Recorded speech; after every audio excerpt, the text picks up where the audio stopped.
If you've ever felt overwhelmed by self-doubt or stuck in your own head, Stoic philosophy offers the tools you need to rise above it. In this video, we'll show you how ancient wisdom can help you stay calm under pressure, embrace discipline, and finally crush the inner obstacles holding you back.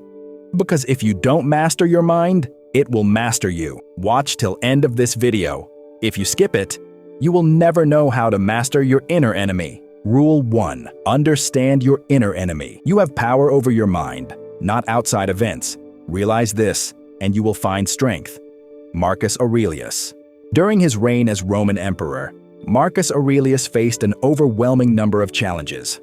One of the greatest was the Antonine Plague, a deadly pandemic that devastated the empire, killing millions of people. The empire's economy was in ruins. Citizens were losing hope, and Marcus could have easily been consumed by fear and despair. But instead of being paralyzed by the enormity of the situation, Marcus turned inward. He recognized that while he couldn't control the plague or its destruction, he could control how he responded to it. He didn't waste time blaming circumstances or panicking. Instead, he focused on what was within his power. To set an example of sacrifice and leadership, he sold off imperial treasures to help fund relief efforts.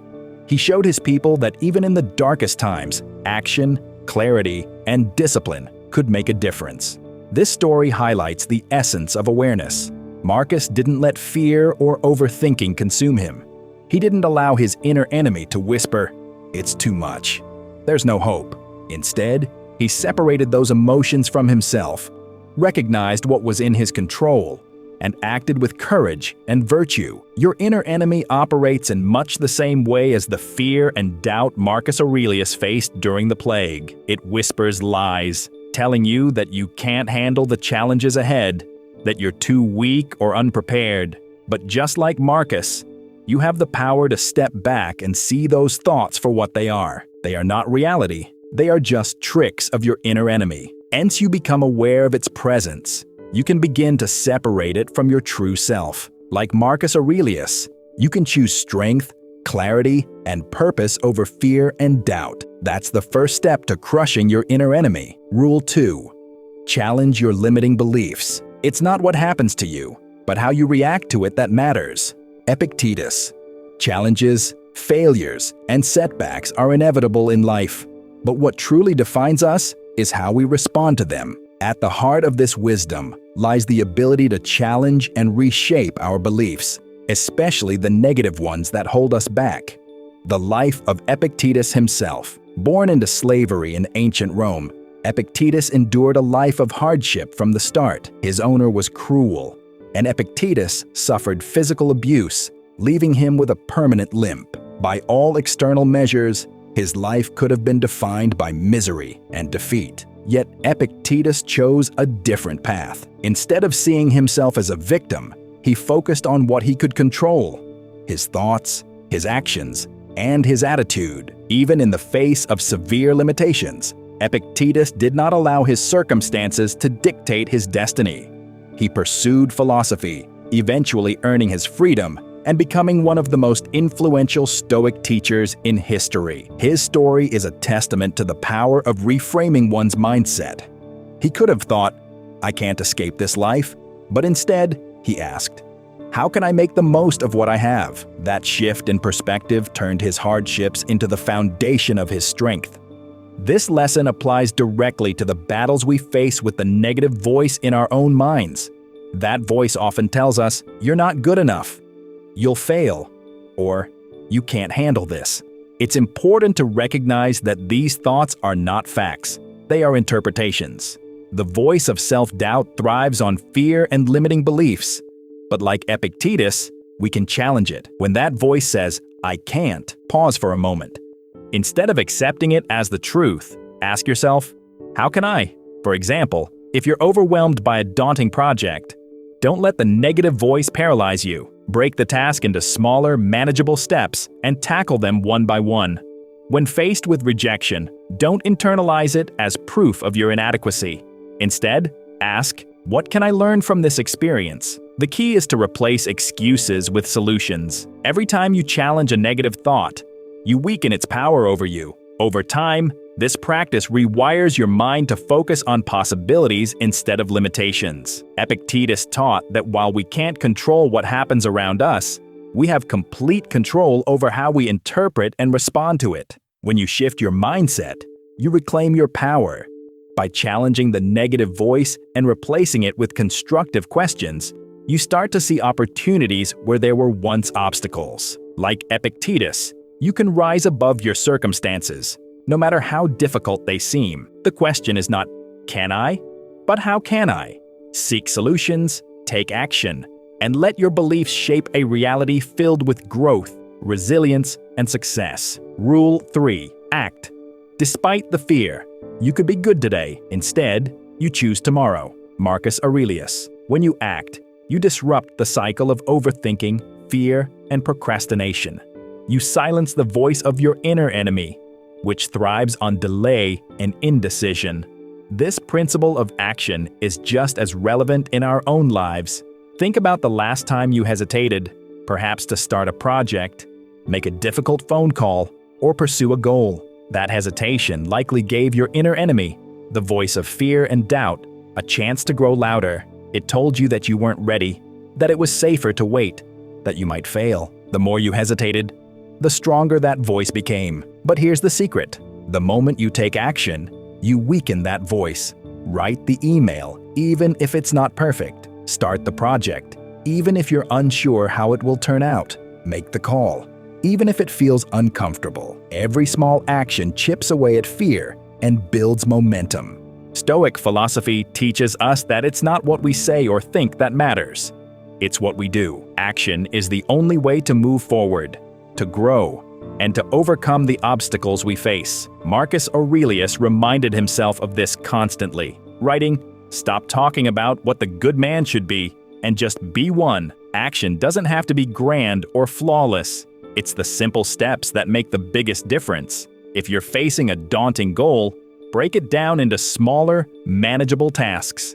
Take the first step, no matter how small. Each step builds confidence and diminishes fear. In the end, your inner enemy cannot survive in the presence of action. Fear and hesitation may knock on your door, but they lose their power the moment you open it and move forward. Just as Marcus Aurelius demonstrated in times of crisis, action is the path to clarity, courage, and growth. So ask yourself, what action can you take today? Not tomorrow, not someday. Today, take that first step. And watch fear fade as you move closer to becoming the person you're meant to be. Rule 4. Practice self-discipline. Discipline is your sword against the inner enemy. Marcus Aurelius. Discipline isn't about making life easier. It's about doing what is right, even when it's hard. Marcus Aurelius lived by this principle every day. He didn't just write about discipline, he practiced it, using it as a weapon to overcome his inner enemy. Despite being the most powerful man in the world, Marcus didn't allow himself to become complacent. He understood that the only way to stay grounded and focused was through discipline. One of the best examples of this is his morning routine. Marcus would wake up early, even though he could easily have stayed in the comfort of his warm bed. He would remind himself, what were you made to do? To lie here under the covers, or to go out and do the work of a human being?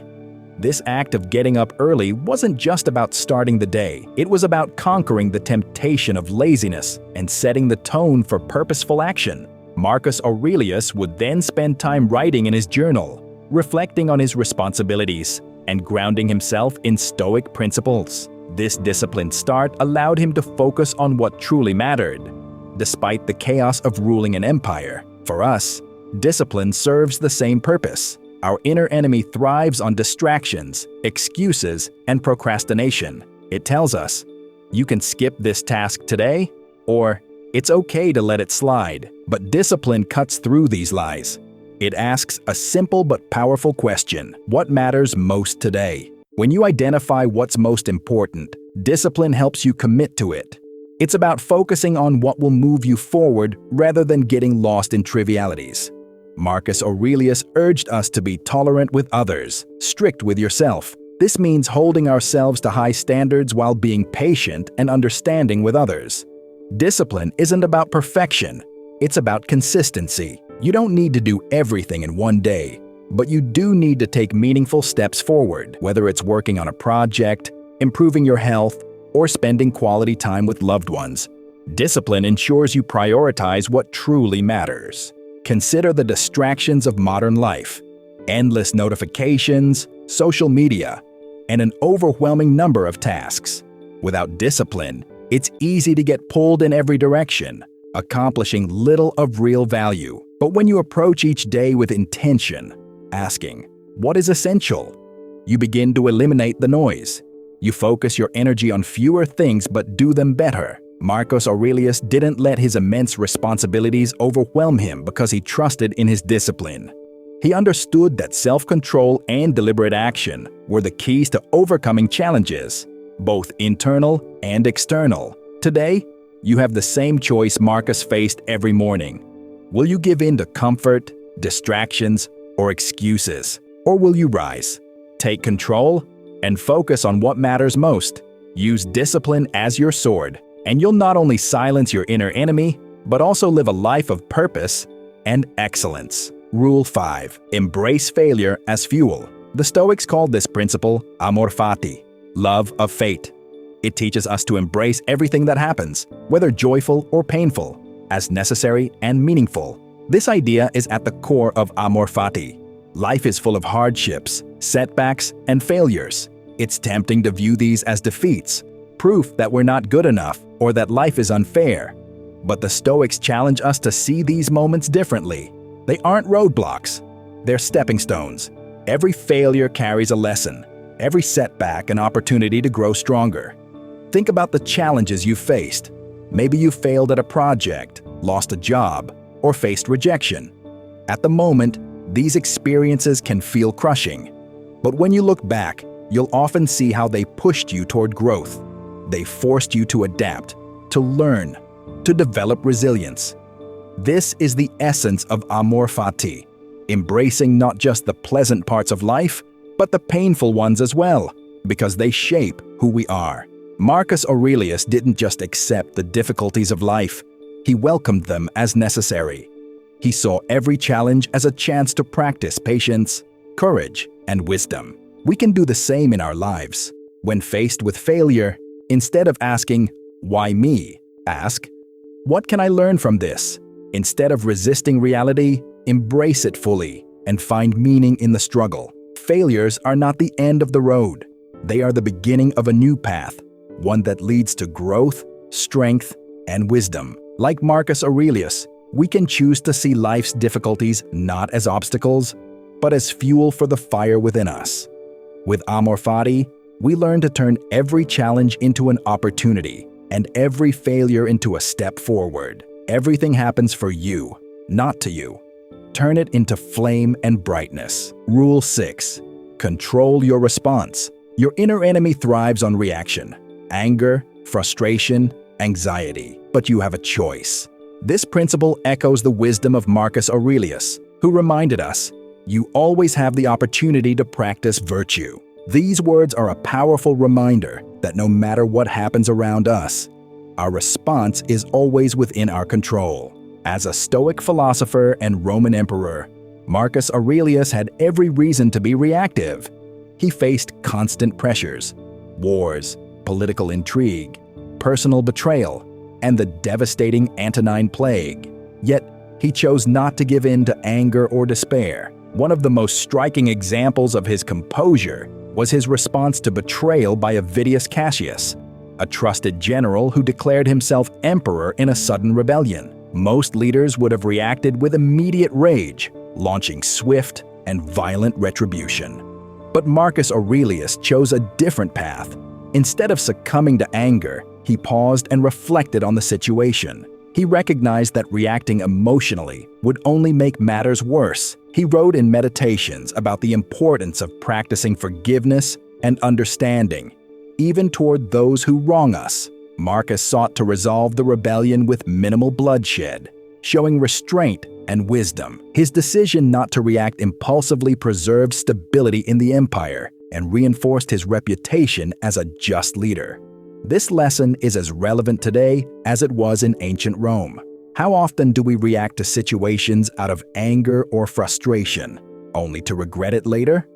A harsh email sent in the heat of the moment, an argument fueled by misplaced emotions, or decisions made under the influence of anxiety. All these reactions feed our inner enemy, making us feel powerless and out of control. But as Marcus Aurelius taught, we always have a choice. The key is to pause and create space between the event and our response. In that pause lies our power to choose clarity and strength over chaos. When faced with a triggering situation, try this Stoic approach. Stop and ask yourself, what would a virtuous person do right now? Instead of reacting impulsively, consider the long-term consequences of your actions. If someone's words anger you, take a moment to breathe and reflect before responding. If a setback fills you with frustration, use it as an opportunity to practice patience. The beauty of this practice is that it empowers you. You're no longer a prisoner to your emotions or circumstances. By choosing your response, you reclaim your inner peace and demonstrate strength of character. Marcus Aurelius believed that every challenge was an opportunity to practice virtue, whether it was courage, patience, humility, or forgiveness. By pausing, reflecting, and responding with intention, you weaken your inner enemy and strengthen your ability to navigate life with wisdom and grace. So the next time you feel the pull of anger, anxiety, or frustration, remember that you have a choice. Pause, reflect, then respond, not as a slave to your emotions, but as the master of your mind. That is the Stoic way to triumph over your inner enemy. Rule 7. Eliminate the unessential. Ask yourself, is this essential? Marcus Aurelius. Simplicity wasn't just a preference. It was a strategy for living a virtuous and meaningful life. By focusing on what truly matters, we can eliminate the unnecessary and starve our inner enemy, the voice that thrives on chaos, procrastination, and wasted effort. Marcus Aurelius himself lived by this principle. As Emperor of Rome, he carried the weight of immense responsibilities. The demands on his time were endless: wars to fight, laws to pass, and an empire to manage. It would have been easy for Marcus to get lost in trivialities or try to do everything. Instead, he practiced what he preached. He constantly reflected on what was essential, prioritizing tasks and decisions that aligned with his values and the greater good. One of the most notable examples of this comes from his writings in Meditations, where he reminds himself to focus on what he calls the work of a human being, to live with purpose, act with justice, and fulfill his duties without distraction. This ability to focus on essentials allowed him to lead effectively, even during times of great crisis, such as the Antonine Plague. While others panicked, Marcus stayed grounded, directing resources and efforts where they were needed most. For us, the lesson is just as important. Modern life is filled with distractions, social media, endless notifications, and a culture that glorifies being busy. It's easy to fall into the trap of doing too much, yet accomplishing very little of true value. Our inner enemy thrives in this environment, whispering that every email, every task, and every meeting is urgent. But when we try to do everything, we lose sight of what's truly important. To live a focused and meaningful life, we must embrace the discipline of saying no to the unessential. Start by asking yourself, as Marcus advised, is this essential? This simple question can transform the way you approach your day. If a task doesn't align with your goals or contribute to your well-being, it may not be worth your time. When you focus on fewer things, you can do them better. This doesn't mean avoiding hard work. It means directing your energy toward what truly matters. Whether it's deepening a relationship, pursuing a meaningful goal, or contributing to your community, the essentials are what bring fulfillment and purpose. Marcus Aurelius believed that cutting away the unnecessary had a double benefit. It simplifies your life and allows you to excel in what you do choose to focus on. This isn't just a Stoic principle, it's a strategy for defeating your inner enemy, which thrives on chaos and distraction. So, as you move through your day, pause and reflect. Are you spending your time and energy on what truly matters? By focusing on the essential, you not only simplify your life, but also strengthen your ability to live with purpose, clarity, and resilience, the very qualities that silence your inner enemy. Rule 8. Find strength in adversity. The impediment to action advances action. What stands in the way becomes the way. Marcus Aurelius. This powerful Stoic teaching reminds us that obstacles are not barriers to success, but opportunities for growth and transformation. The Stoics believed that life's challenges are not meant to defeat us. They are meant to shape us. They are stepping stones, not roadblocks. And by learning to see them this way, we can turn adversity into strength. This mindset is the essence of Stoicism. The obstacles we face in life, whether it's a failed project, a personal loss, or a difficult relationship, are not there to stop us. They are there to teach us. They force us to adapt, to think creatively, and to grow stronger. As Marcus Aurelius wrote in Meditations, obstacles are like fires. They consume what is thrown into them and burn brighter as a result. In our own lives, challenges can often feel like roadblocks. A rejection might feel like the end of a dream. A mistake might seem like proof of failure. But if we approach these moments with a Stoic mindset, we can transform them. Ask yourself, what can I learn from this? How can I use this experience to grow? For example, imagine losing a job.